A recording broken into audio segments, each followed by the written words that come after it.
কলকাতার রাস্তায় গাড়ি চালায় না অনেক দিন, কোথাও কিছু দুর্ঘটনা ঘটে বসলো কিনা? না না, বলবেন না দাদা, বলবেন না। বাড়িতে তো কান্নাকাটি রোল পড়ে গেছে, সেই জন্যই তো আমি এই ঘরে এসে ফোন করছি। ওর মা খুব কান্নাকাটি করছে, আত্মীয় স্বজন বাড়িতে গমগম করছে, ছেলে এখনো বাড়ি ফেরেনি। আমি তো কিচ্ছু বুঝতে পারছি না, ফোনটাও যে কেন সুইচ অফ করে রেখেছে সেটাও বুঝতে পারছি না। একটু একটু ধৈর্য ধরুন দাদা, একটু ধৈর্য ধরুন, দেখছি কি করা যায়। ওরা তো সবাই চিনিকে ডাকতে গেছে, দেখছি দেখছি কি করা যায়। এই কি কি সব শুনছি, কি কি হয়েছে? মেজো বৌদি, চিনি কোথায়? চিনি চিনি তো বড়দি ভাইয়ের ঘরে, আমার ঘরে তো যাইনি। জানি মানে?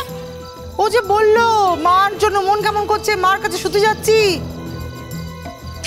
ওরে বাবা, যায়নি আমার কাছে। কি হয়েছে ভালো করে বলবে একটু? তাহলে চিনি গেল কোথায়? আরে বাড়ি শুদ্ধ সবাই চলে এসছে, এখানে চিনি কোথায়? চিনি বাড়িতে নেই কেন? হ্যাঁ, সত্যি তো, ওকে তো কোথাও দেখতেও পাচ্ছি না। কই গো দেখি, ফোনটা আমায় দাও তো, ফোনটা দাও। হ্যাঁ এসো এসো। শোন না, দেখি ফোনটা আমায় দাও। হ্যাঁ বলুন বেয়াই মশাই। এখন তো শুনছি আপনাদের মেয়েকেও পাওয়া যাচ্ছে না। আচ্ছা আচ্ছা, কি ব্যাপারটা বলুন তো। আমি তো ঘুম চোখে উঠে চলে এলাম, তারপরে যে কী হচ্ছে আমি কিছুই বুঝতে পারছি না জানেন। মানে আবার এদিকে এসে শুনছি নাকি ওই রূপাঞ্জনও এখনো ফেরেনি, আবার চিনিকেও নাকি। আরে না না, তোমরা ভালো করে দেখো কোথায় গেল চিনি, বাড়ি ছেড়ে কোথায় যাবে মেয়েটা? না না, চিনি বাড়ি ছেড়ে কোথায় যাবে? ওকে তো জড়িয়ে ধরে আমি শুয়েছিলাম। অবশ্য মাঝে একটু বাথরুমে গিয়েছিল, তারপর তো পুটু বলছে ও নাকি বলেছে ওর মায়ের কাছে শোবে। হ্যাঁ, ও তো নিচে এসেছিল বৌদির কাছে যাবে বলে, এখন তো শুনছি বৌদির কাছে যায়নি। না না না, সে কি কথা? কোথায় গেল মেয়ে? শালা বাড়িতে নেই? নেই নেই নেই, গোটা বাড়িতে কোথাও চিনি নেই। সে কি রে? আরে মেয়ে তো নেই বলছে। ওমা, মা কি হবে এখন? উফ, এ কি অলক্ষণে কাণ্ড বলো তো পুটু পিসি। আমি তো কিছুই বুঝতে পারছি না। বিয়েটা তো আর প্রেম প্রেম করে নয়, এই বিয়েতে কিন্তু আমরা কোনো বাধা দিইনি, সম্বন্ধ করে বিয়ে। তাহলে ছেলে মেয়ে দুজনে একসঙ্গে উধাও হয়ে গেল কি করে? আমার তো মাথায় কিছুই ঢুকছে না।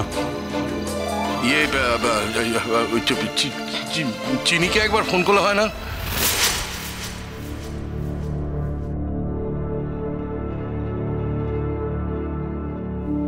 এখন কেমন লাগছে?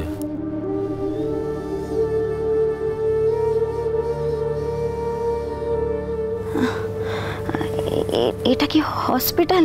হ্যাঁ, যতটা জোরে আওয়াজ হয়েছিল ততটা জোরে যদি ভেতরে লাগতো তাহলে এখান থেকে আর বাড়ি যেতে হতো না, সোজা। এরম কাণ্ড কেউ করে? এত রাতে বেরিয়েছিলে কেন? হ্যাঁ ডাক্তারবাবু, এত রাতে আমি বাড়ি যাব কি করে?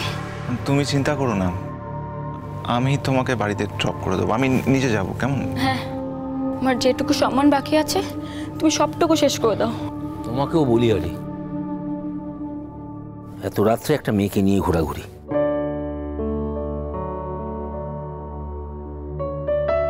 তোমার টাইম সেন্স বলে কিছু আছে? অ্যাকচুয়ালি ডক্টর, আমি ব্যাঙ্গালোর থেকে আসছি, আজকে 12:30 ফ্লাইট ছিল আমার। তার মানে আজকেই দেখা করতে হবে?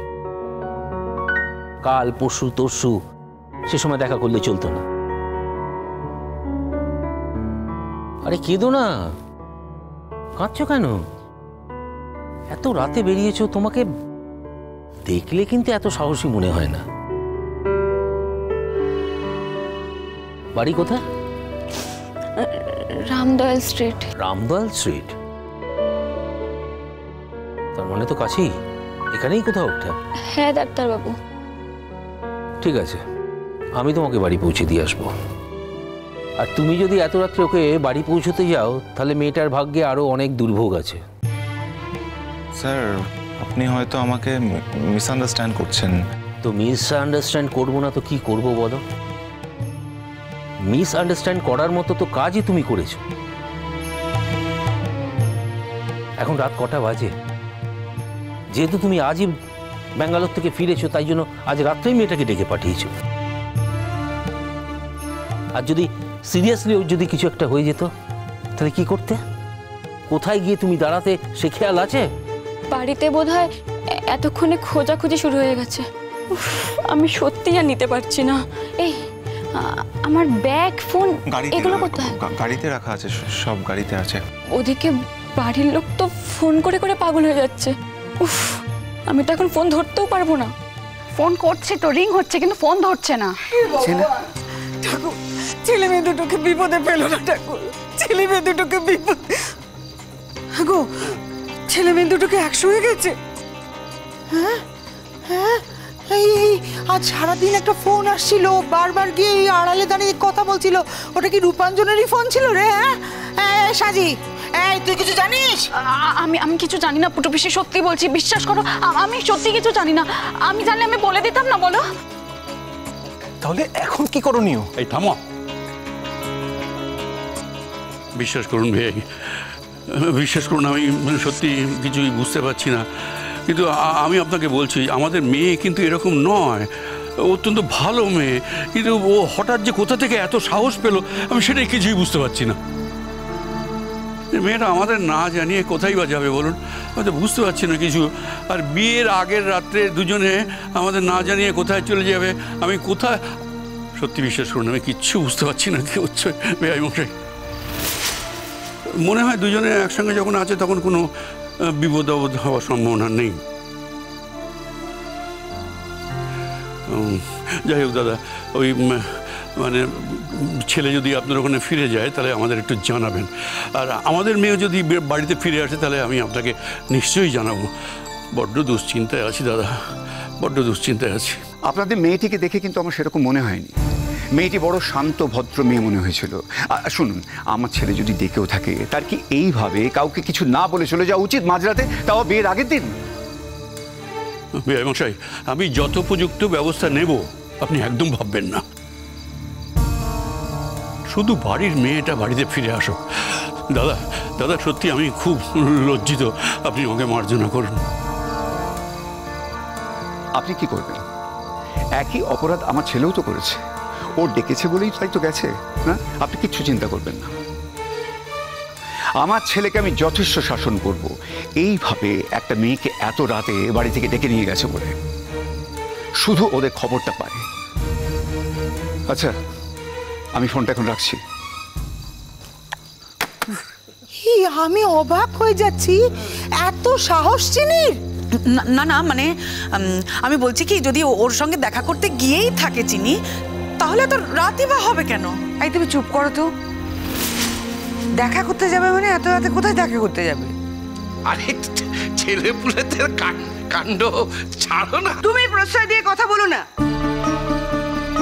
এত বড় একটা কাণ্ড করেছে মেয়েটা, আর তুমি বলছো ছেলে পুলেদের কাণ্ড। কি মুশকিল? তা কি করবে? স্কুলে চড়াবে? আরে রাত পোহালেই আজ বাদে কাল ছেলে মেয়ে দুটোর বিয়ে।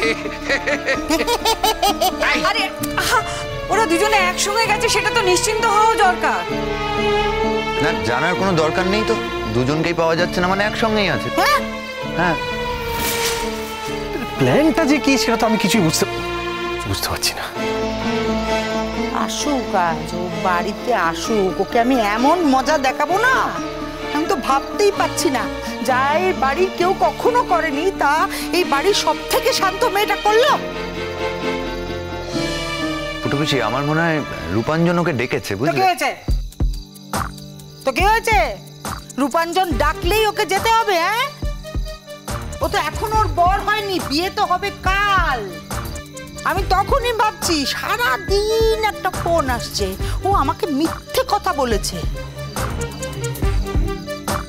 আমি বারবার জিজ্ঞেস করেছি, ও আমাকে মিথ্যে কথা বলেছে। আমার মনে তখনই খুব ডেকেছে, কিন্তু সে যে আমি কি করে বুঝবো? আমি তো ভাবতেই পারছি না এত সাহস আমার চিনির হতে পারে। তা তুমি চলে যাও তোমার বাড়িতে। তুমি তো দেখেই গেলে যে আমি একজন ডাক্তার, এটা আমার হসপিটাল, আমি ওকে ঠিক বাড়ি পৌঁছে দেবো। সেই জন্য নয় স্যার, মানে আমার জন্যই তো এত কিছু হলো, আর আমি এখন একা চলে যাব, তাই। থাক থাক, অনেক হয়েছে অনেক হয়েছে। এখন যদি তুমি আমার সাথে বাড়িতে যাও তাহলে কি অবস্থাটা হবে তুমি বুঝতে পেরেছো? আমি এই জন্য তোমাকে পই পই করে বারণ করেছিলাম, 1000 বার করে বারণ করেছিলাম, বাট তুমি আমার একটা কথা শোনোনি। আচ্ছা আমি কি করে জানবো বলো তো ইমন? আমিও তো বুঝতে পারিনি, আমি জাস্ট ভাবতেই পারিনি যে এরকম একটা ঘটনা ঘটতে পারে। লোক আমার ফোনও বন্ধ, আমার বাড়ির লোক আমাকে ফোন করে পাচ্ছে না।